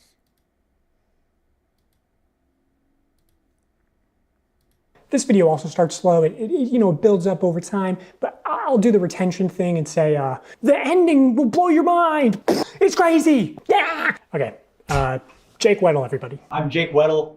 Most people who, if you know me from MrBeast, I'm a deep cut. I'm in a few of the videos, sometimes maybe purposefully kept to the shadows a little bit. I'm in the cutting room floor a lot of the time. But I've been in some videos. I've worked on a lot of them. I was there from 2019 to 2020, 2021-ish when I came back and did some more. I was there when they were authentic, and then I saw the transition to what I feel like is a company. He's like a TV show now. It went from YouTuber guy with a camera to Amazon. The culture around there was very unspoken, but there was a vibe. There was half the people who, if you made Jimmy happy, you were on the good half. And these people got random bonuses and were usually moved up, had more screen time. And then there was people who, if you had a disagreement or butt heads with Jimmy or just you didn't like it, you were the other half. And I consistently was in the half that Jimmy doesn't like me. That's fine. I don't like him either. It's okay. Oh, that feels so good to say. I don't like Jimmy. I hate you so much. He didn't want anyone to get more popular or have more of a way out necessarily. Like, oh, I'm doing my Twitch thing on the side. Don't do that because you could get famous and leave and talk about me negatively. And I could tell that the yes men were, doing well. And I was, disgruntled for quite some time. So I've talked to reporters, right? Like publicly. Like, there's nothing wrong with that. I've always had to choose my words very, very carefully because I don't want to say anything I don't stand behind, obviously. So I used to talk to people. I used to glaze Jimmy publicly for things I do genuinely think are true. But then it's like, well, how come you didn't talk about the working conditions? Well, I wanted a career. I didn't want to, speak ill of YouTube's golden boy and then I'm blacklisted forever. I tell people I was talking to you, and they go, "Don't, what are you doing? You're going to kill your career." It's like, I have to or I'll be sad. If this is the moment, we're going to talk about it. So as far as that, that's my covering up of why we didn't talk about XYZ sooner, but now you know. What would you say is the fakest video that you worked on while you were there? Fakest video that I worked on while I was there. This is the extent of the fakeness that I was involved to. This is admitting to my complicity. I was a writer there, and we were working on a video, crushing my friend's car with a rock or meteor or something. It was a rock or a meteor in the title of it. I can't remember, but he wanted to do a prank where, unbeknownst to the person, he takes a rock, crushes their car, and they're supposed to think a rock came out of space. We're gonna take a meteor and we're gonna put it on Weddle's car. We're gonna take another meteor and put it on Marcus's car. Both of them have no idea that we're doing this. Weddle and Marcus are probably shocked. They had no idea. And so that was the one and only time I had to, my car? What? And on the fly, I saw him, because Marcus was in that video. So Marcus is calling his mom. Marcus genuinely had no idea. He genuinely had no idea. But so Marcus is calling his mom, and his mom's freaking out. And I'm like, oh no, they're gonna call my mom next. So I had to text my mom, who had to beg to get the title very quickly. Now I'm texting my mom, I go, "Mom, I'm about to call you about the meteor thing. You have no idea? Be surprised." And then I hit send, and then they go, "Call your mom now." And I call my mom and I tell her, and oh, she should have got the Oscar. Oh my God, on the fly, she goes, "What? I'm on vacation." Mom, my car has been destroyed. Wait, what? A meteor hit it. Jacob, I'm on vacation. Do you understand? Yeah, I did that video, and they're supposed to give me $10K to put a down payment on a new car, and they wanted me to get like a big flashy new car. $10K was supposed to be a down payment. And I can't afford a big flashy new car because I work at MrBeast. So I couldn't get anything I couldn't afford the taxes on. I couldn't get anything I couldn't afford the insurance on. So I do my part of the video, and I get a mom van that I could afford. And Jimmy was like, "Why didn't you get a cooler car?" I was like, I can't afford that, bro. Come on, what are you talking about? If I was working on a TV show in the 90s, on a show that was a quarter as successful, I could retire today. But now I make dog shit pay, making gajillionaires more money. And I just walked into the writer's room, and that's one of the reasons why I left, was because I just walked in there and asked for not necessarily a gajillion dollars, but maybe a salary that was more proportional to the work I was doing, given how much revenue that work was doing. And then, You should pay people who they're worth. You really should, you should really, because if they're working for you and you give them, such a low pay, then that's the worst thing ever. It literally is. I don't know why there's so many of these accusations going on, because there's the payment, there's the injuries, there's the food, the lack of safety. There's all of this going on, and who knows when it will die down. But I haven't watched a MrBeast video since. That's the truth of it. Like, until all of this dies down, I don't think I'm gonna go back to the MrBeast channel. But I can just say, this part here, you should really pay people who they're worth. Like, if they're worth, like, let's say editing, writing, whatever, you're supposed to pay them as much as possible for what they're worth, because they're really good at stuff. Say freaking indie animation. If somebody can do such great animation, you pay them for what a great job they've done. Like, that's the truth of it. You should. Like, I'm not good at editing, so I'm not worth anything, because I don't know how to edit. I don't know how to do anything. The only thing I know how to do is go live and play games, scream my head off, rage like a goddamn hyena. I talked about that, and I talked about the Writers Guild and how this is what Writers Guild industry standard is for the streaming internet content with ads. I thought that was the closest thing to YouTube, and I didn't even bring up residuals, because oh my god, if I got residuals for every video I worked on, boy howdy, I could retire. But yeah, the other thing I talked about was there was another writer there, older comic, black guy. He had a kid, and I got paid more than him, and I thought that was wild because he was older than me, had a child. We're doing the exact same job, and I'm some 20-year-old fuckhead white guy. Why am I getting paid more than him? I brought that up, and one of the things I didn't like about the way some of the V stuff shook out was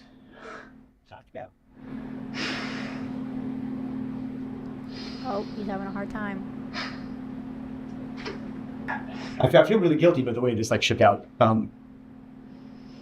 Yeah, I was talking to this other writer, like, it's fucked up, you know, that's how the pay is, and I want you to get paid more, you know, because you deserve to get paid more. You know, I don't have a kid. And he didn't want to rock the boat. He desperately didn't want to rock the boat. He's just, I like my job. I like, you know, because when you grow up with, you know, nothing, not to say that he did, but I know I did, you know. You get a little something, you don't want to lose it. So he didn't want to rock the boat. Oh. But he said, hey man, if that's how you feel, you know, like if that's like, I trust you. He stood with me. He went to that meeting with me. And I said my piece, and he backed me up. And I said, I need XYZ or I'm out of here. And they said, bet. And they gave me a severance check the next day. And they gave him a severance check the next day. And if I knew he was going to lose his job too, I wouldn't have done it. Aw, that's so sad. Why? Me, I was over the moon. I was like, you're going to give me a check and I get to leave? You know, I don't get to deal with the yeah, how many Orbeez can I fit up my asshole every day? You know, and I get to go home and you're gonna pay me to leave. I was over the moon, and he was devastated. He did not want. I said he just wanted to be in the room, you know. And I really regret that. But you know, me and him are really still tight. We're still good friends. Is he doing good? Yeah, he's doing good. He's a good guy. I love that guy. He's doing good. That's good. Yeah. So maybe you was feeling better? Honestly, best thing I could have done for him. Now that he's very, very far removed from all this crazy shit, I guess. Do you think Jimmy really enjoys doing good and helping people? I think Jimmy wants to be the best YouTuber. I think he is laser focused on one goal. And I think whatever he has to do to achieve that goal, he'll do. And I think it was the smartest decision for him that he calculated, because he's very good with numbers. If I donate to charity, people can't say I'm shitty. If I give this homeless guy 10K, what do you mean I'm a bad guy? But I've always thought, if you're gonna do something nice for somebody, and you stick a camera in their face while you do it, you didn't do a nice thing for somebody. You gained something. There was a homeless guy on the street, and you saw an opportunity for yourself and your image, and you gave one guy $10,000 who needed it to eat, and now the revenue you generated from that video Makes you is 10 way times more richer. than what you gave. Yeah. I think when he's generous on camera, it's the least authentic thing in the world. There's an element of, you know, oh, hey, you're crying. That's so good for camera. You know, I'm so glad he's... If you're crying because you're so thankful that you got XYZ, and then you go, oh, I'm so glad he needed it that bad so I could come in and, oh, can you cry more? Oh, it's so good for the camera if you could... Oh, it made me uncomfortable that I was working there, and I didn't like it, and I vocalized it sometimes, and I think that's why I wasn't on camera as much as they said I was going to be. I was told at one point that I was going to be like fourth banana, you know, it was going to be Jimmy, Chris, Chandler, me, you know, and then that never happened. I remember talking about that, like, hey, I thought my contract said XYZ. And then I got the severance checks, so, you know, whatever, all that regard. So after your severance checks, how was your relationship with the company? I know you appeared in videos after that, right? Right. So in videos where I was appearing in later, that's why you keep nice publicly. If you're nice in public, hey, Jake was nice in public. Let's have him back for something. You know, yeah, sure. So I was hoping they call back. You know, and I appeared in some videos after I left. I think one of them was 3 days at a maximum security prison. If I did do mini challenges in that, I got paid. I was, you know, clocked in with the rates, and I would get paid and compensated for those. But there was one video I was in. I got paid a lot for it, but it didn't come out. It didn't come out because it didn't go well.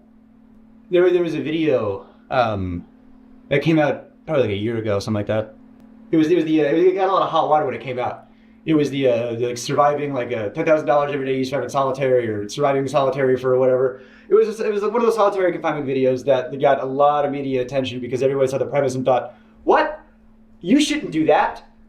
And people don't know that was the second attempt. The first attempt was on me. And it didn't go well.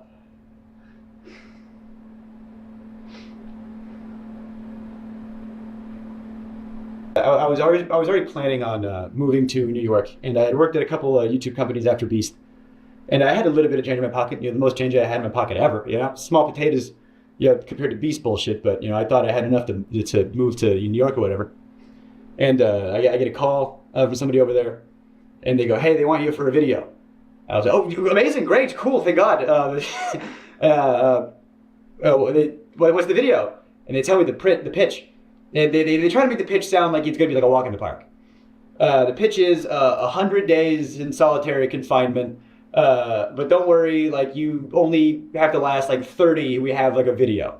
They're pitching it like at first it's going to be like a luxury vacation. You're going to have like a hot tub and an ice cream machine. And like part of the video is going to be you deciding like what items am I going to get rid of, you know, today? And it's like the choice. They were like, it's only going to be bad for you to last like 5 days tops when you have like nothing left. You're the first, it's going to be like a breeze for most of it.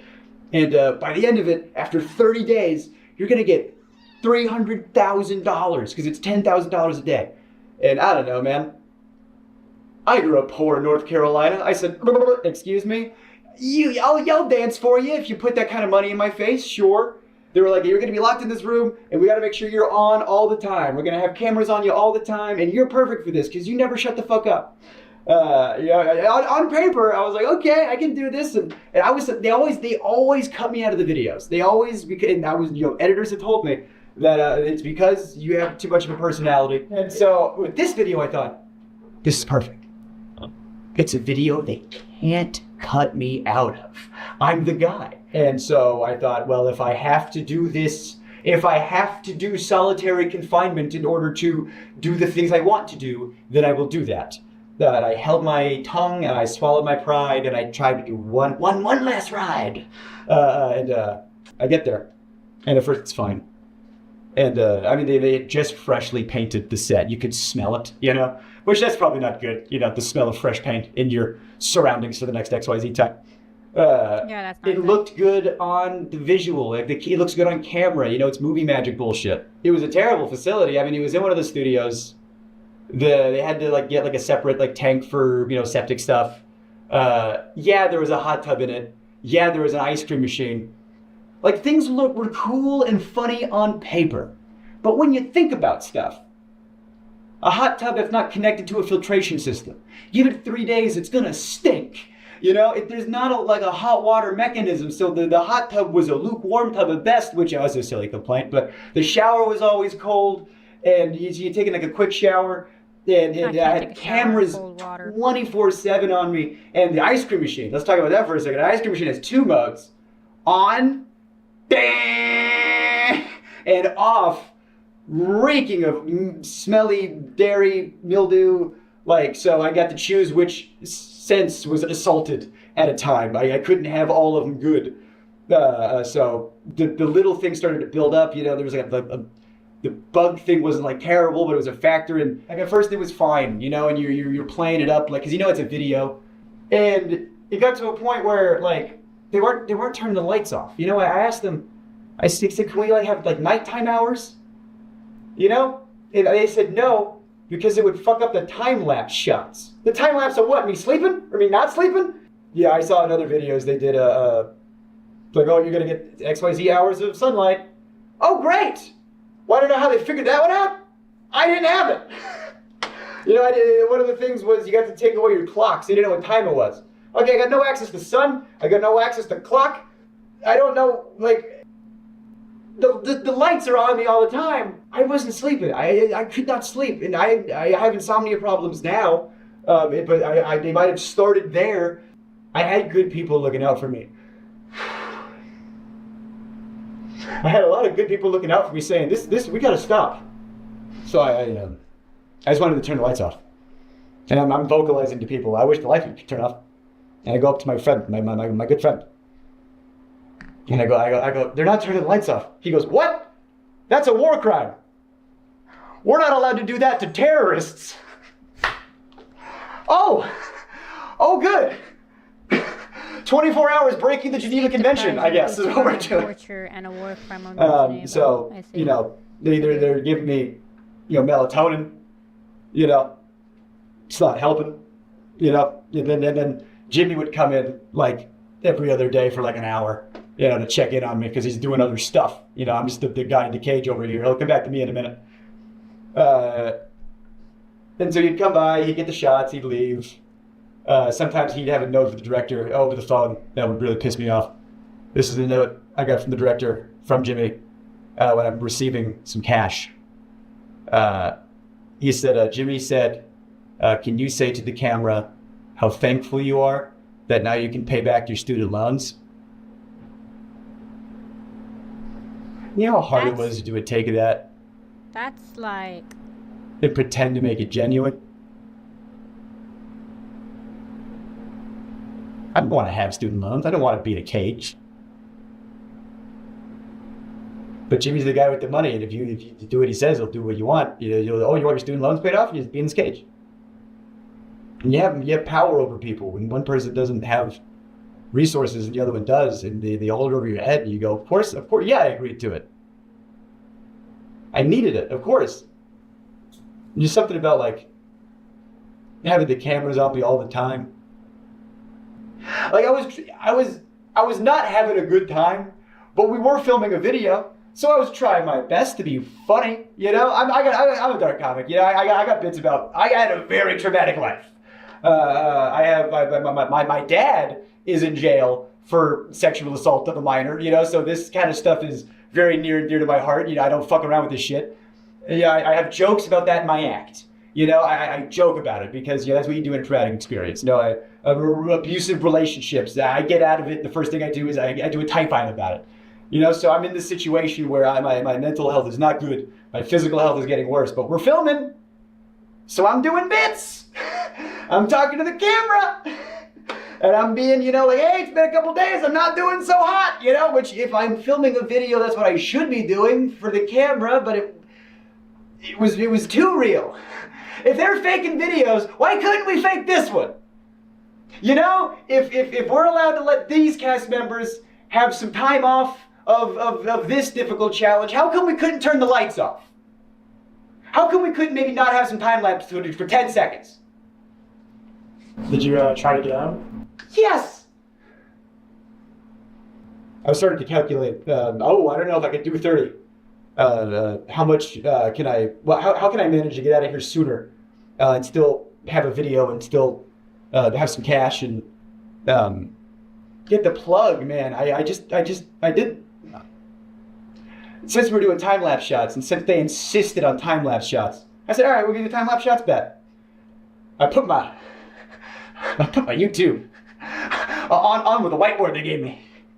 And I was like, all right, yeah, go ahead and scrub that footage. You know, you got that whiteboard. Oh no, either that goes in or this footage is unusable. And then, you know, James Warren came in and erased it. You know, fucking, you know, don't put that. Hey, we can torture him. Don't you dare let him get a plug in there. You know. Like we were playing up the joke. You know, it's like I'm the boy in the cage. You know, whatever. Like I'll play into a joke. Whatever, it's fine. It's just something weird about when Jimmy jokes. I have jokes about my dad. Because I love jokes with my dad. I'll joke with my dad all the time. That guy's a piece of shit. I hate my dad. But I have friends that make fun of my dad. That's fine, because I know their intent. I know where they're coming from. When Jimmy joked with my dad,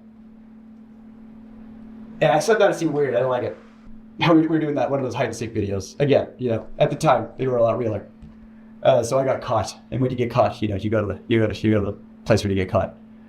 And I don't know if there's footage of this. I don't know if, you know, I definitely didn't make the final cut. But he says to me, all right, you're going to jail, you know, like your dad. And like, it's a joke. But when my friends do it, it's fine. And Jimmy just wasn't my friend. He was my boss. And that wasn't cool. And so now, I'm locked in a cage at his whim. And I have to do things to get the cash I need to live. And I got these cameras on me all the time. And I was unwell. I had editors coming up to me saying, "You good, bud?" And I was like, "Yeah, why? You're clearly unwell." And he goes, "Well, because the footage you're sending in is haunting. Because I'm trying to be funny, but I am mentally decaying, so I'm doing bits." Someone said there is a horror cut of a video in this. And I'm sitting like, who's watching this? Like, who wants to see this? What is fun about this, the video? And so the thing that made me I gotta get out. I can't do another day in a year. Jimmy comes in and I'm asleep. I don't know what time it is. I don't know, it's like 2 or 3 or whatever. He's like, why is he sleeping? I don't know, because I can't sleep. And he comes in, he wakes me up. And he goes, ask me why I have 2 briefcases. And I'm like, why do you have 2 briefcases? And he goes, oh, because this one's for today, you know, and this one's for the challenge. And I go, what's the challenge today? He goes, you're gonna run a marathon. You're gonna do the 22.6K, whatever it is, and you're gonna do it on that treadmill over there. The first challenge I did was a Rubik's Cube, and I'm dyslexic, I'm dumb, I don't know how to do a Rubik's Cube. So your first challenge, Rubik's Cube. I was like, oh, I don't want to do it. I was on camera. I don't want to do it. He goes, just do it for the thing. Like, kid, you know? Like, there was an element of, oh, Jake will do what we want because he's in-house. You know, that's one of the reasons why they got me. Jake's, he's an inside guy, so he'll do whatever. We can push him a little extra hard because we know he's good. I couldn't say no to the treadmill thing. Yeah. So I people who run marathons train forever, and it's still hard. Again, writer. Do I look like I run? I don't run, you know? Let alone a marathon, let alone have training for it. So I was in a sunlightless, you know. Did you try to say no? Like, did you have a choice, or? Based on the Rubik's Cube thing and based on all the other stuff, like there was so much pressure to just do it, just do the thing, you know? You know? And if I refuse, it's just, oh, that's the whole video. I guess the budget's, you know, so much money up in flames. Because Jake said he wouldn't want to do the thing. And so I wanted to be a good sport, and I wanted to get the boost, and I wanted the cash, and so I started running at 12. I was able to take some breaks, and I asked him, how long do I have? He goes, until I get back. And I'm running until 3 a.m. All right, I got off the treadmill. Oh, the blisters I had on my feet were like, you wouldn't believe, just all over, just these big red. Oh. I couldn't walk. My muscles were like just the lactic acid. I got off the treadmill, and then the people that came in to like ice my feet, make sure I was good. Then that's when I was like, I'm done. I can't. I'm done. I'm done. I'm out. I'm out. I'm out. I'm out. I'm out. And that's when I get psych in and talk to the psych about how I'm not well. And like I said, there was a lot of good people over there that was saying, you got to pull him out. Yeah, I had friends that did some freelance work. And they would tell me, they'd be like, yeah, everyone knows you over there. Everybody loves you. They go, oh, Jake Weddle, love that guy. Shame what happened to him. Like I'm a ghost. And I asked him, I said, how much longer are you guys going to keep me in here? And the guy goes, realistically, like at least 7 more days? No. And they didn't let me leave right away either. They wanted to make sure, everything was fine. So I just, slept for a while. They turned the lights off. And it's like they brought in all my friends, to make it.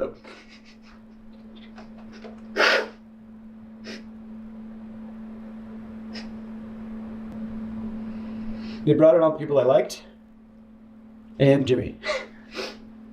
Then everybody was around me making sure I was good, making sure I was okay. But Jimmy had his he was sitting in the chair turned around like an evil villain. Swear to God, everyone was looking at me and he was like Lex Luthor over there. He turns around, he stands up. He does the exact same thing when he's pretending to have a human connection. When you're watching a video and he's like, oh, stop, you're gonna make me cry. And he touches his eye or whatever as if he's crying. He's just... I didn't have to pretend to do that shit. She says, as if rehearsed by his lawyers. Yeah, your mental health's the most important thing. I just want to make sure you're okay. And the last thing we want you to do is... I can almost hear the word Sue come out of his mouth. The S. He just stopped right before it got out. I did not get the 300K. What I got, he goes, think of it this way. At least you get to keep what you earned. You were in there for XYZ days. You did XYZ challenges, so you got, 100,000 some change, give or take.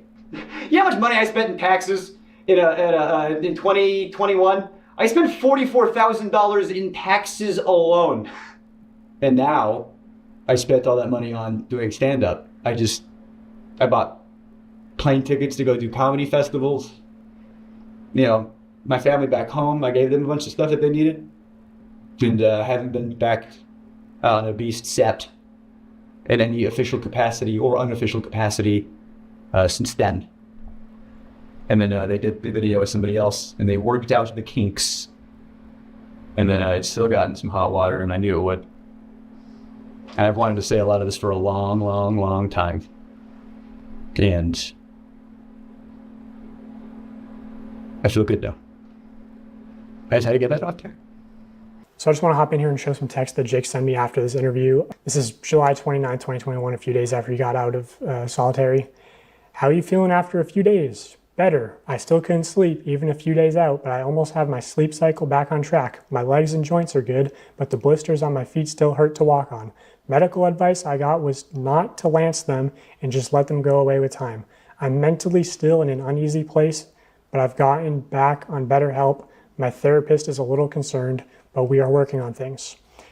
Reminder, this is not supposed to be a traumatic life event. This is supposed to be a MrBeast video. Hey Jake, hope you're doing okay. Meg and I just wanted to check in on you. Hey, I'm good and I appreciate that. I'm not exactly 100%. I feel like mentally I'm still recovering a bit, but back in therapy and my therapist is concerned. Haha, but my legs and joints feel better, like I can walk, but my feet are still covered on those blisters and those hurt to walk on. But I was told the best thing to do is stay off my feet and let them heal. I'm in Raleigh with my family. Also, it'll be like a month before I get the money, and they aren't giving me all the money. They're giving me what I won up to that point in the game, which was also a slap in the face, but hey, I'm out, I'm alive. Therapist who knows and cares about you. The whole thing was so fucked, and honestly, fuck them for not giving you the money. Meg and I are wishing you the best with your recovery, and please feel free to reach out if you need anyone to talk to or need a place to crash in New York. Hope you're doing well, man. That video you uploaded is money. So good. I appreciate. I'm doing better physically. Mentally, I'm still kind of in a place. I still can't sleep. I've slept 5 hours in the past 3 days, marathon included. I don't know what's wrong with me. Lots of thinking, too much, one might say. Hope they're taking care of you where they can. I mean, I was kind of shocked they didn't pay me for the full 25, 30 days. They paid me what I made up to that point. Like, even when we have to pull the plug for my mental health, the mechanism of the game is still at play. I'm just happy to be out. I still can't walk well, but it hurts less. And like, I'm not famous enough to burn a bridge. So at the end of the day, I'm still Jimmy's bitch. Like, if I was Carl and he did that to me, I'd ruin him. And they want to do it again. That could be your leverage. If the guy breaks down also, 2 is better than 1. Yeah, right. I told them everything they did to me that they can't do again in order to make sure the other person doesn't break down as fast. But like, the way the video is meant to function is the problem. It's a bad idea, full stop. It sounds clickbaity, sounds right up Jimmy's alley, but it's morally unethical, like on every level. Off-camera breaks, lights off at night, visitation, take the marathon out. Marathon is a video in itself. You can't expect someone to exert themselves like that for 45 seconds of content.